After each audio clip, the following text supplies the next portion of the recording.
Like, this is amazing. Like, I didn't need to go to a bank. I remember, this is stupid of me, and maybe you're looking behind my wife. behind you. I am looking around, my wife's around, or anyone that's going to hear this. I remember closing on the deal, and after, this is a large down payment, and I'm like, oh my gosh, dude, like, I got $20 in my checking account. This is scary. What did I just do? I just bought a rental property and I got $20. You're listening to the AZREIA Show. If you're looking for quality real estate investing information that you can trust, you've found it. Stay tuned and join the tens of thousands of members that have already benefited from AZREIA, your home for education, market information, support, and networking opportunities that will advance your real estate investing career. Hello, great state of Arizona and our AZREIA family. How are you guys doing today, this morning, this afternoon, this evening, whatever time you're watching this or listening to this podcast? We want to welcome you once again.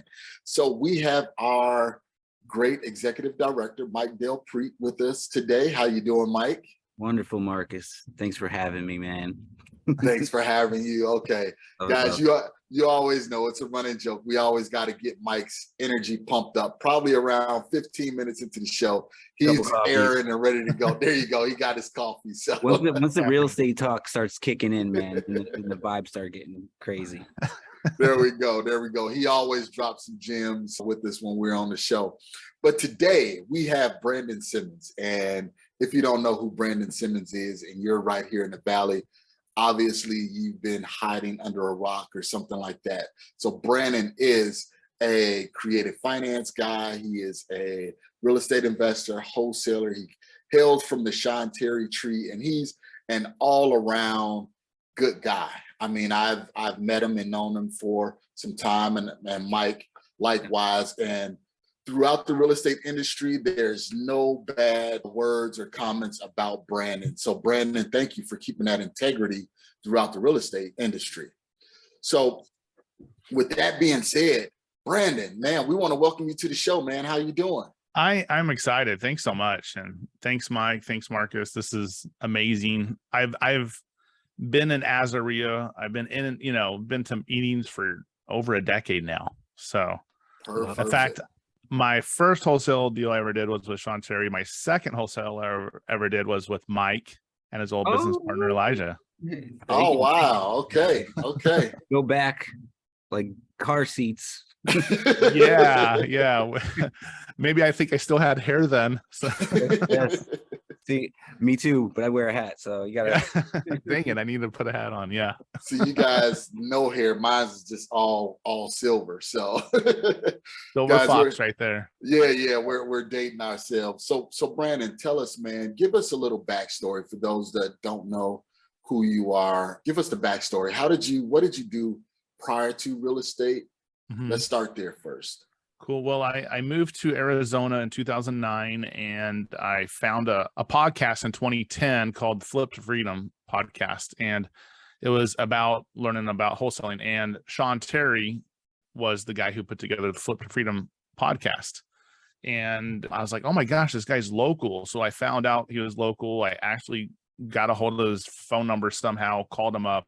He invited me over to come to like a Panera Bread and meet with some other bird dogs and newbies in the business. And I remember as he's telling us different things to do, I was working full time at Wells Fargo. I was a loan processor and became an underwriter there too.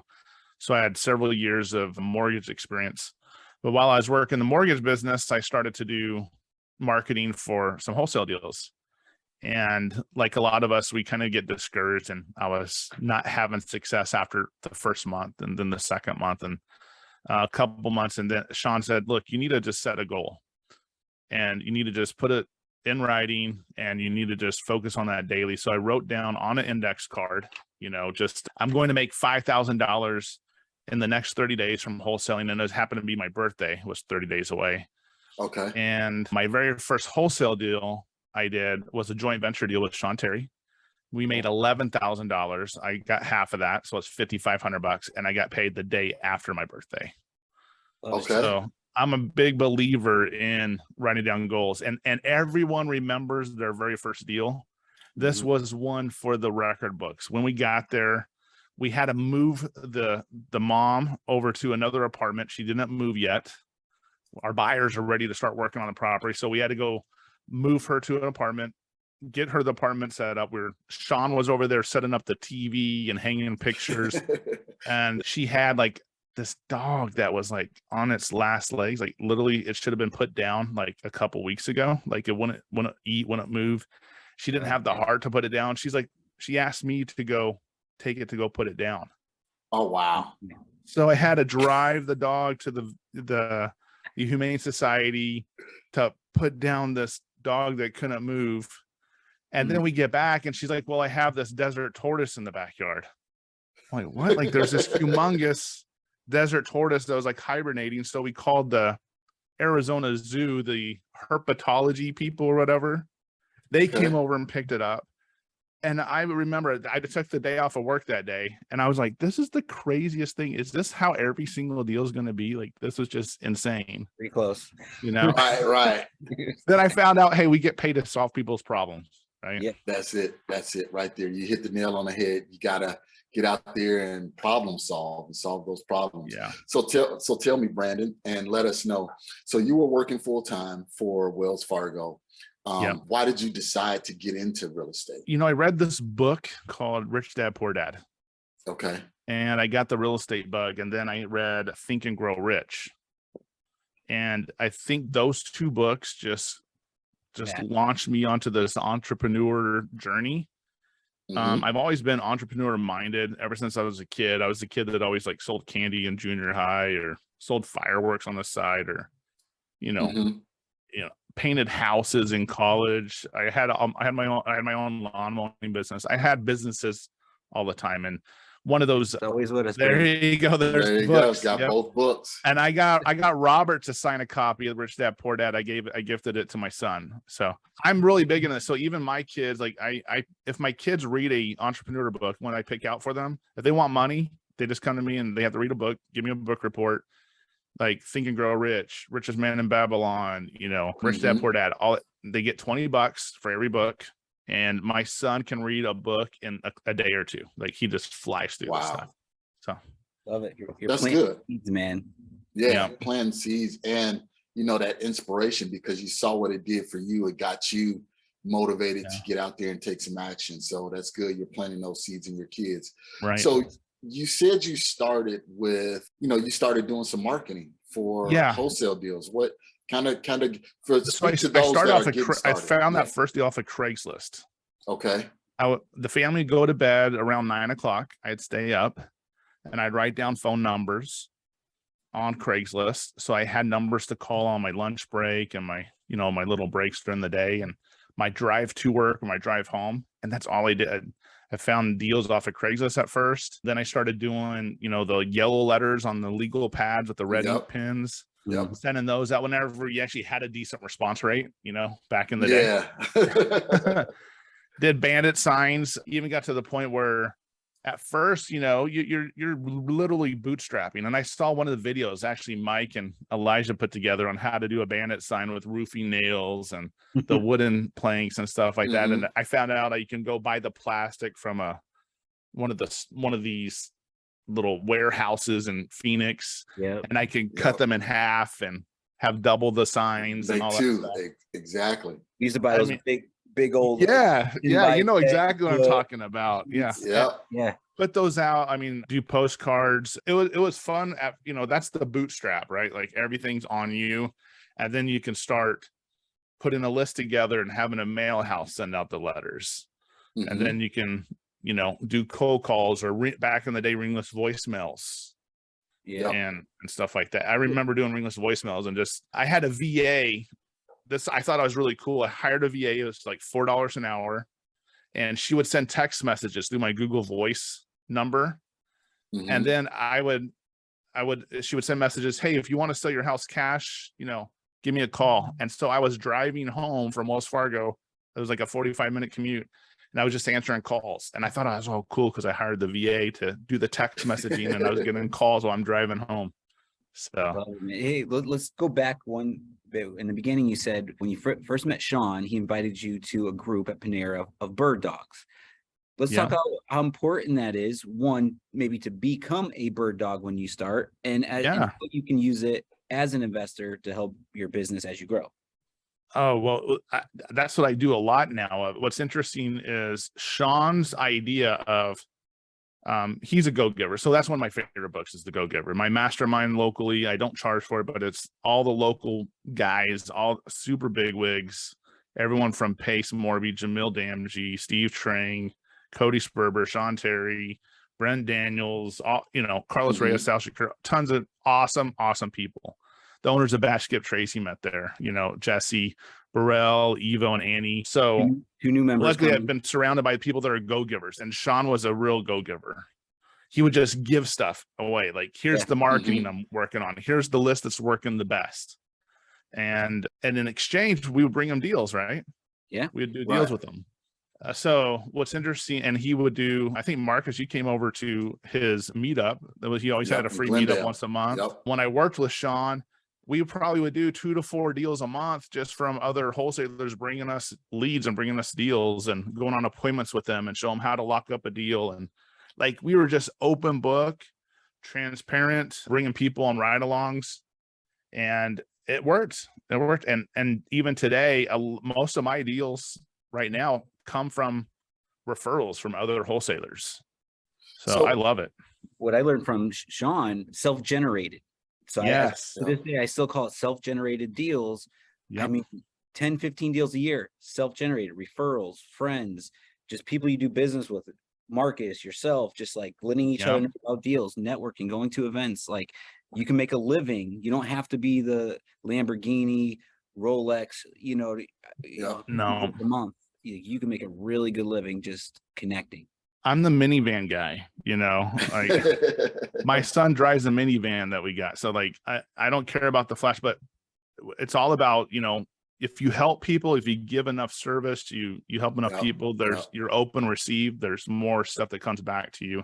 So when I worked for Sean, the commissions at the time was 10% on any office leads, like any leads that came in that he did direct marketing for, we got 10% commission. It's changed now. It's not that high, but I mean, we were making bank, but 50% on self-generated leads. So my focus got to be networking with every wholesaler, going to the Phoenix Real Estate Club, going to the AZREIA meetings, going to these meetups where investors are at and hanging out, get to know them, get their contact information. I would stop by people's offices. I'd bring donuts and bagels. I'd stop by the title company. Hey, who's buying right now? Buy them some Mexican food for lunch. Like, I made more money doing self-generated deals on commissions than I did on the direct stuff. So it just became natural for me. So what I'm hearing, Brandon, is just being personable and networking will definitely bring you deals, correct? Huge. Yeah. I mean, Mike and Mark, you guys are in AZREIA, the largest meetup group for real estate investors in Arizona. And it has one of the best levels of integrity out of all these groups. It's amazing the stuff that, that's been going on for so long, and the reputation's there, and there's people wanting to like get into real estate. There's people that are seasoned in real estate. There's people that are lenders, private lenders, there's fix and flippers, there's wholesalers, there's landlords. I mean, you got all the connections you need in groups like that. And that's what we try and tell people, not only in AZREIA, but other aspiring investors that we see, is you got to get out there and network and meet with people, go to these different events, go to meetups. Like I said, Brandon, I met you at Sean Terry's meetup. I was living in Queen Creek and I was driving all the way over to Glendale. I know. A 2-hour commute, but I was in East Mesa, so I'm not that far from Queen Creek. So. Right. So we knew the importance of getting out there and meeting people. And I've done quite a few deals just in that Flip to Freedom network. So again, shout out to Sean Terry, man, for all. Well, one of the, do you guys know who Max Jimenez is? Yep. So Max and Steve Trang were business partners, and Max was coming to those meetings for about almost a year before he got a deal. I mean, he had a construction job. Yep. And now Max is training other investors nationwide on sales on how to lock up these deals. So he goes from a point where just, it's hard to get that first deal to freaking breaking through and just doing hundreds of deals a year, so. Yeah, if everyone listening, like everyone Brandon's dropping, Max, Steve, Elijah, all these people are on our podcast. Right. Yeah. And not only are they we're lucky to be in Phoenix, right? I mean, we have so many awesome entrepreneurs right here. It was Tampa used to be Guru City when we started. Yeah. We got it now. And yes. Mike, to piggyback on what you're saying, not only are these people on a podcast, they come to the monthly meetings. So it's not like you can't touch these people. You can't get in contact with them. You can walk right up and speak to Steve and Max and myself and you and Brandon. And, it's you guys, you just got to get out there. You just got to have your face in the place, so to speak. I'm a big believer too. I pay for a lot of education still. Like, I think even the higher you go up, it's a mindset. You want to continually learn. And I mean, some of these guys have masterminds and are in groups that are $25,000, $15,000. And if you get to go to AZREIA and talk to them for free or $20 to get in or something, right? Yep. It's amazing. So let's go to, so we saw how you started, you did some bird dogging, you did all the basic networking, you linked up with Sean. So how did this whole like creative real estate investing kind of thing? Because you're wholesaling, you're just probably starting off just doing cash offers, low cash offers. So I'm still a wholesaler, right? You got my shirt here. So I'm still a wholesaler, still do wholesaling. The creative real estate just adds to that. And what happened when I was working with Sean, Sean at one time had about 120, 130 rentals that he bought off of subject to and wraps, right? And seller carryback. So he used creative real estate to have a lot of buy and hold properties. And whenever I got to work with them, a lot of the acquisition people, they weren't doing any creative stuff. So I said, please let us do some. I love it. I want to do more. So we started doing more creative real estate. And some of the strategies we love is the seller carrybacks and the wraps and agreement for sales, which is a form of subject to investing, right? So it's all under that sub to umbrella. And I would say probably we got to a point where if we were doing 10, 12 deals a month, 2 to 4 of those were creative deals, sometimes even half. And we assigned a lot. I wish we would have kept a ton. I mean, we were just assigned.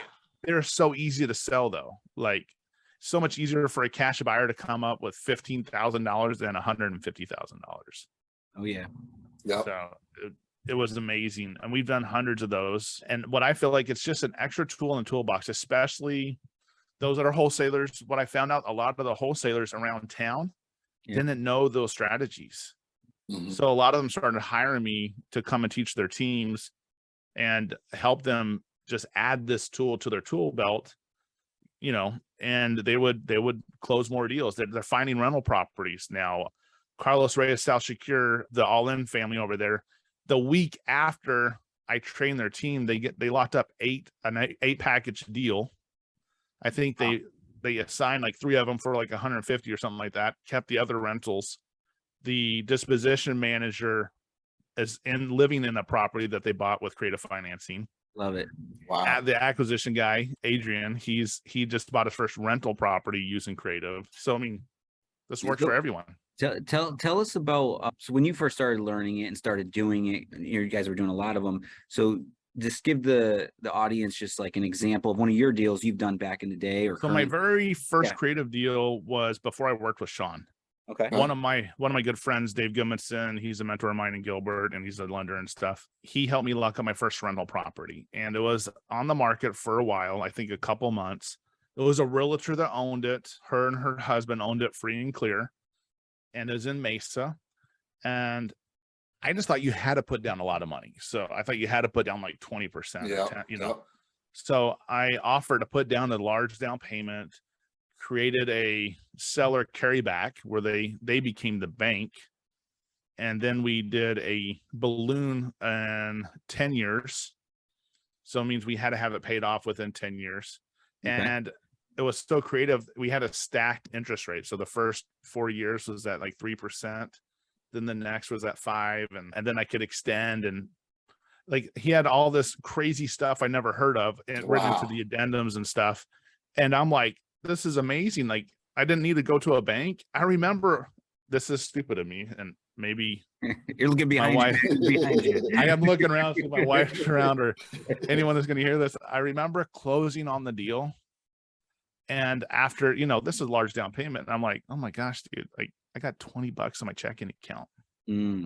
This is scary. What did I just do? I just bought a rental property and I got $20. Of course, I get paid and payday comes, but you know, it's just, you're putting everything out on the line, you're risking everything, and you know, that's scary.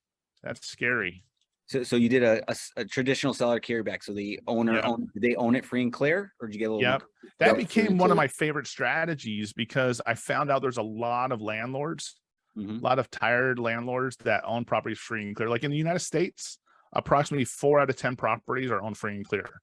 And then if you go to those people that own properties that are 70 years and older, then it's over 70% of them are owned free and clear. Why 7 years? What's that? Why 7 years? 70 years. 70. Oh, 70 older. Years. Oh, okay. Someone who's 70 years or older. Got it.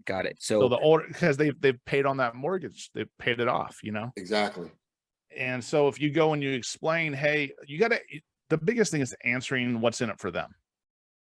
Most people won't do it if they don't understand it, if it's too confusing, or they don't feel that there's a benefit. Most of the time they can get their full asking price.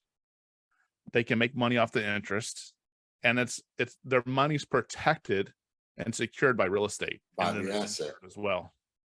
So let's talk about that. So what are some reasons why a homeowner would go the creative real estate route? Okay, let's educate us on that. Perfect. Well, so as a wholesaler, maybe I go give them a cash offer, which is usually like 70 cents on the dollar, or maybe take off repairs and additional profits and expenses. So maybe, you know, they're getting about 50 or 60% of the full retail value, because they need to fix it up or whatever. On a creative deal, you can basically offer full retail value as long as the property pays for itself and it can cash flow. You can offer a full retail value. And not only that, not only are you going to make more on the purchase, they're getting a higher purchase price, but because of the interest, they end up making way more than they would just selling it, even on the real estate market, the MLS. If they sold it retail on the MLS, they typically don't walk away with 100% of that price. They typically walk away with around 90%, because there's commissions and closing costs and all this stuff. Yeah. Well, I can go in and offer full price and show them how they're going to make more money using the strategy, because they're getting interest on it. Love it, man. So it's usually like the Benjamin Franklin close: pros and cons. Here's what you net over on here on a wholesale price, and here's what you net on a creative price. Do you need to know all the lingo? No. Right. I feel that like that actually will make it more complicated. In fact, when I talk to a seller, like if someone's with me, like on a ride along or something, they're like, you didn't go into detail. You didn't explain this and that. No, I'm just taking over your payments, and I'll make all the payments now, and I'm going to give you the price you want. Or if it's a seller carryback, hey, it's pretty simple. You become like Wells Fargo or Chase Bank. And instead of me paying the bank, I pay you, and you make the money off the interest. So why would a landlord want to do that? What are some benefits of a ease of sale? Like we can close on it a lot faster. So that speed is number one. Number two is they get full price, or they get a much higher price a lot of times.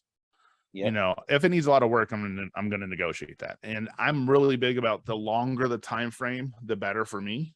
And usually I can show them what I love to do is have them use their little calculator on their phone and add up the numbers on a sheet of paper in front of me.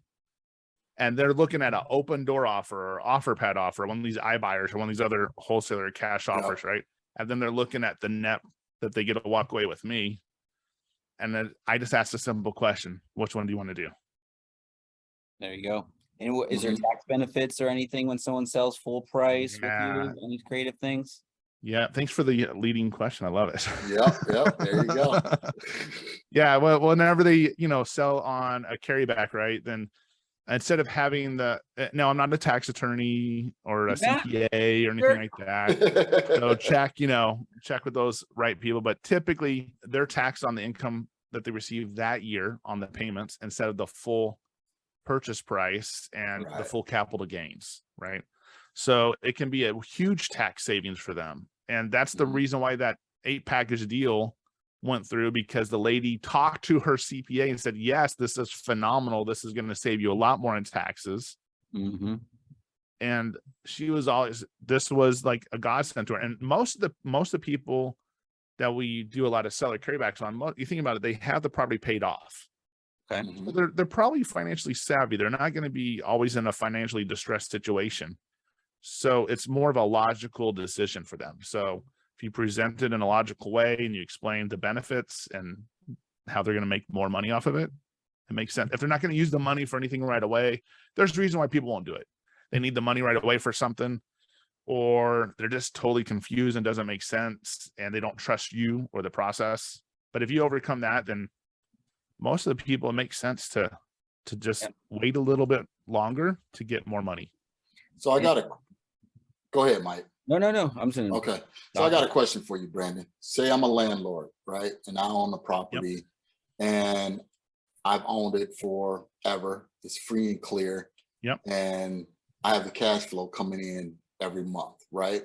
And let's just say, hypothetically, the cash flow is $2,000. I got $2,000 coming in every month, but then you offer me, hey, you know what? I can offer you terms and I can pay you $1,200 a month, for the purchase. Why would I decrease the $2,000 to now accept $1,200?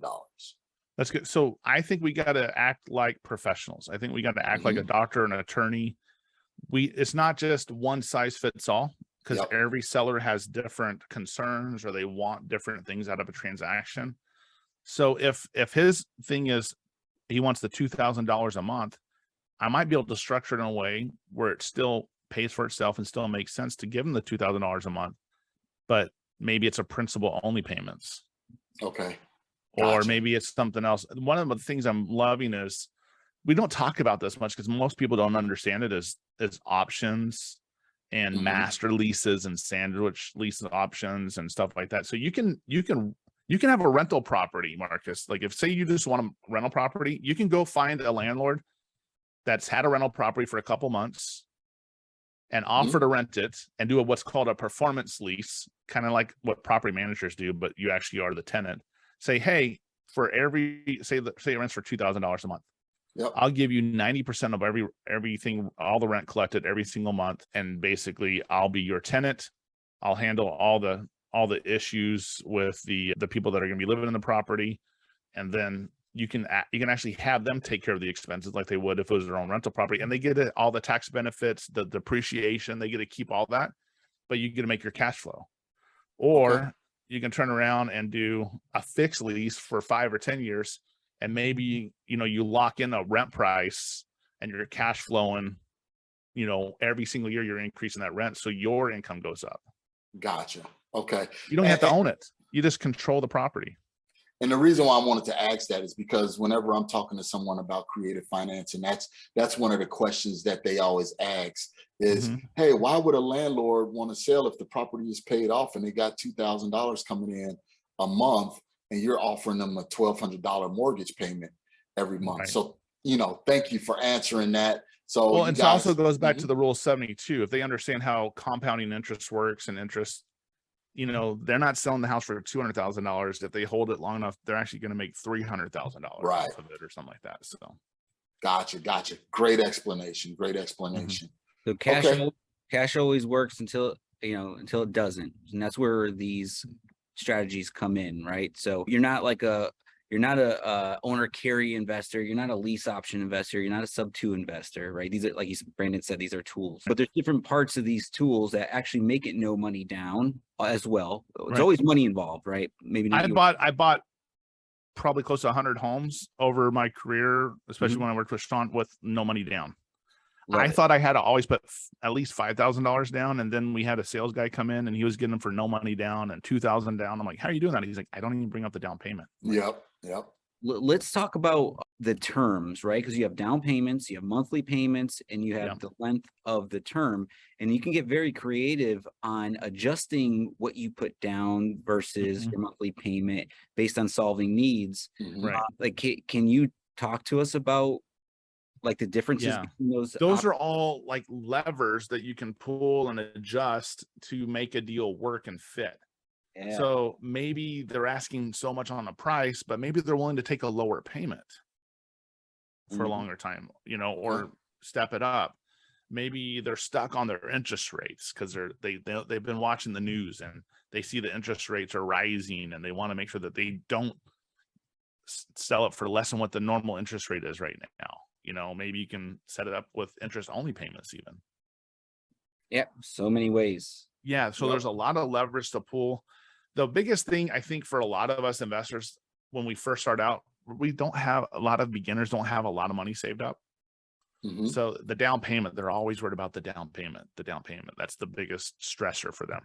Well, you can increase the price and have a lower down payment. Say they want $20,000 down and you only have like $5,000. Well, bump up the price $15,000 on the back end, and maybe the adjustment's like $10 to $20 a month difference for you. So it's not that big of a deal. Gotcha. And it sounds like, Brandon, the key thing in all of this is listening to the seller and seeing exactly what they need, and then creating something that solves or answers exactly what they need. And, you know, here's the reality. And I think it's pretty cocky to think we know everything, especially those that have been educated and stuff. I still talk to friends of mine. I'll go have lunch. Hey, I'm working on this deal. What would you do? Yeah. And I will hear things I never thought of. One of my friends talked about an amortizing lease. I'm like, what? You can amortize the lease and then have the rent credits and all this stuff. And, you know, you learn stuff from people all the time. So you want to surround yourself like-minded people in AZREIA, like-minded people in masterminds and groups that you can go to that get their opinions. I still, there's properties I'll still like, maybe I'm not sure on the comps and what the actual ARV, the after repair value is. Maybe I'm close, but I get a second opinion. I'm humble enough to ask that. That's okay. Yeah. You know. Of course, you got to ask. Like, I love that amortization. We've dealt with like short balloons. We'll do like a reverse amortization where we put all the principal up front versus the interest up you get. And what do you know Jared Vidalis? Oh yeah, for sure. Yeah. Jared's out here. So, you know, one of the things that he would do is like, hey, I'm going to say the payments are $1,000 a month. You know, what if I just give you like half of it goes towards interest and half of it towards the principal? Yeah, you don't have to. It's a clean slate in our world. When, you know, especially like when realtors bring deals or their clients like 20% down and 8% interest, and just like, no, clean slate, solve problems, right? And get creative as you want. There's no right or wrong way to do this. One thing that I liked what we did is because when you do that carryback, you're creating a note in the back end. Yes. So you can give yourself first right of refusal if they ever try to sell that note. You know what I mean? Yes, you can. Like, so many. There's an awesome movie. If you haven't seen it, Disney Plus, The Banker. Samuel Jackson's in it. Okay. I didn't see that. It's amazing. It's about two guys that go out and buy banks in the era where blacks weren't allowed to own in certain neighborhoods and stuff. And so they were black bank owners, African-American bank owners. And they were basically having this guy that was a white guy kind of act like the owner. And then they were literally buying banks. They were buying and selling houses in these markets that were like redlined and stuff. And you know, have you seen it, Marcus? Yep. I saw it. And they was the doing whole a lot idea is the whole back end. Like he went to a bank and they wouldn't lease an office to him. So he goes out and he buys the entire bank. And he goes and has the office, the top, you know, office on the top floor. And he did a lot of creative financing. So that is a good movie when you sit down and you dig into some of the strategies that he's using. Even on his first deal, you know, he was creative and had, you know, the guy to go out and pitch the deal to the banker and was able to buy the deal. So let's touch on that. So what happened, right? For whatever circumstances in the world at that time, like they couldn't do something. So you got forced to be creative. Same thing. So it's like hey, cash isn't working. So we got to be creative. You don't just let the lead die and move on. Talk, like Brandon said, talk to a friend, get some ideas, right? Speaking of Disney, because you said that's how Disney bought the land in Florida. You're right. Yes. Right. Like it was all options. They secretly went around, bought all the farmland under option contracts. And once they got all their land compiled, they executed all the options like dominoes. Boom. So like, man, this stuff's great. There's an autobiography, and this is most people won't be able to find it. The book's like $80. You have to, it's like really expensive. It's called Zeckendorf. And it's about this guy who's Monopoly's named after, basically. Like this guy was Mr. Monopoly in New York. And he basically bought options on everything. The United Nations building is located on the piece of land that he actually won an option on and stuff like that. And he used all these creative strategies. So well, I have a question for you then. Marcus, are you looking to take a break? I can see it. Yeah, let's take a brief break. Hear a word from our sponsors. When we come back, we'll let Mike dig into his question. Are your real estate dreams on hold? With work, kids, everything else going on, time is limited. Most days you feel like the world's on your shoulders. You might even say to yourself, if I just had someone to lean on and push me in the right direction, I know things would happen quicker. Well, then you need to check out the Deal Finders Club, a community of investors eager to close more deals, sign more contracts, and just get ahead in life. The DFC provides weekly coaching, thriving online community, and all the education you need to be confident. DFC is your fastest path to closing more deals. To learn more, head over to AZDFC.com. That's AZDFC.com. All right, guys, we are back with Brandon Simmons, and we're talking about creative financing and wholesaling, subject to lease options, everything like that. So, Mike, before we left, you were about to ask a great question. What was that question? So you were talking about Monopoly, right? So which Monopoly is like, hey, let me bankrupt my friends and, just get it done, right? Which, it's fun to play. Here at AZREIA, we like to play Cash Flow 101. So we in that game, we play as wealth as a team sport, right? And we help each other get out of the rat race and grow.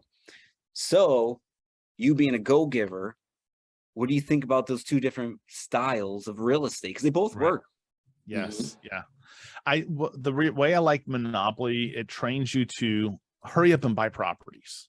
Okay. I think that's the biggest strategy. Like hurry up and buy properties, use all the money you have to get whatever you can, right? Cash flow is about making sure that your assets exceed your liabilities, right? And you have higher cash flow so you can escape the rat race. For me, that's the way I love to live my lifestyle. Like I'm at my home office. I love to travel. Like I will do consultations and coaching calls from Rocky Point, Mexico, or Pine Top, Arizona, or Florida or Hawaii or whatever. Like I did stuff when we were on vacation in Maui. I'd rather be able to have that lifestyle, the minivan lifestyle, than I care about the car. Nothing wrong with the cars and stuff like that. But what I noticed is there are some of those guys. Perfect example. One of my good friends is a big lender, and one of the guys want to borrow some money, so they want to go look at the house. So this guy takes off in his Lambo. His business partner takes off in like a $80,000 Lexus, and my buddy who's lending the money is driving like a Toyota Camry or something. So I think it's about, and those friends of mine, like I hang out with them at lunch. They're literally the millionaire next door. But it's funny, like they won't spring for the chips and queso. But they'll eat my chips and queso. Right. But they're, they watch their money and they're good stewards of it, right? So that's awesome, man. So what's next? We talk about being a go-giver, win-win. I think you need to go into every negotiation. It has to work for the seller and it has to work for you. Or it's okay to shake hands and walk away. Especially we're coming into a volatile market. We're coming from a seller's market to a buyer's market. You're seeing more foreclosures coming up. So, luckily, a lot of them have equity, so they have choices. In the last crash, a lot of houses were upside down or barely able to break even. So there's ways to buy homes subject to the existing mortgage. You buy it sub 2, you take over the payments. One of the strategies I like to do is to do what's called a wrap. So I wrap around that mortgage, and I can create it. I can buy it on an agreement for sale and still have all the same rights and tax benefits and ownership benefits. But then if something happens, let's say if I did a straight subject to, they sign the title over to me, right?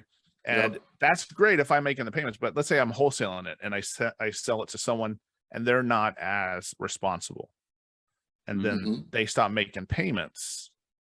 Well, unless it's set up a certain way, if the title's just assigned to them, they really have no recourse to get the property back. So their credit's at risk, stuff like that. But if you set it up on agreement for sale on a wraparound mortgage, then that homeowner has the right to get that property back through a forfeiture instead of a foreclosure, or trying to go through court to get the property back.